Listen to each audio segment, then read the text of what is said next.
வாழ்க்கை முன்னேற்றத்தில் இன்னைக்கு நாள் 3. காலைல எழுந்ததும் ஏரியா நண்பர்களோட நீச்சல் குளத்துக்கு போகலான்னு கிளம்பிட்டோம்.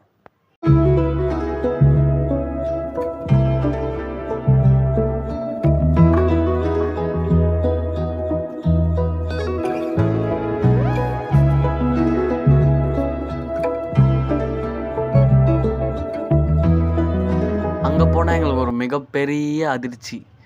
என்னான்னு கேட்டிங்கன்னா, இன்றைக்கி ஸ்விம்மிங் பூல் லீவாம் அப்படின்னு ஸ்டாலின் நண்பர் சொன்ன மாதிரி ஐ டோன்ட் கேர்னு சொல்லிட்டு இன்னொரு ஸ்விம்மிங் பூலுக்கு கிளம்பிட்டோம். கிளம்பினே இருக்கும்போது வழியில் ஸ்கூல் பஸ் வந்துச்சு. அப்படி பார்த்தோன்னே ஞாபகம் வந்துச்சு, என்னை தவிர இங்கே எல்லாருமே ஸ்கூல் கட்டஸ்ட் வந்துக்கிறாங்கன்ட்டு. ஒரு கேட் முன்னாடி இன்னொரு கேட் திறக்கணுவாங்க. அந்த மாதிரி தான் நாங்கள் அந்த ஸ்விம்மிங் பூல் இல்லைன்னு ஒன்று இந்த ஸ்விம்மிங் பூல் வந்துட்டோம். துணி மாற்றின கையோட பூலுக்குள்ளே என்ட்ரி ஆகிட்டேன்.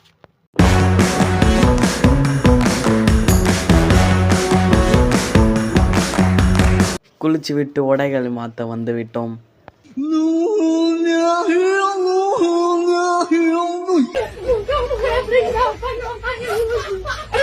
ட்ரெஸ்ஸு மாற்றிட்டு உணவு இருந்த நாஸ்தா கடைக்கு வந்துட்டோம். அடி வாங்கிட்டு சும்மா தலைவர் ஹாயாக உக்காந்துக்கிறாரு. அடி வாங்கினதுக்கு தலைவருக்கு 2 இட்லி எக்ஸ்ட்ரா. உங்கள் வீட்டு புள்ளியாக நினச்சி சப்ஸ்கிரைப் டு மை சேனல்.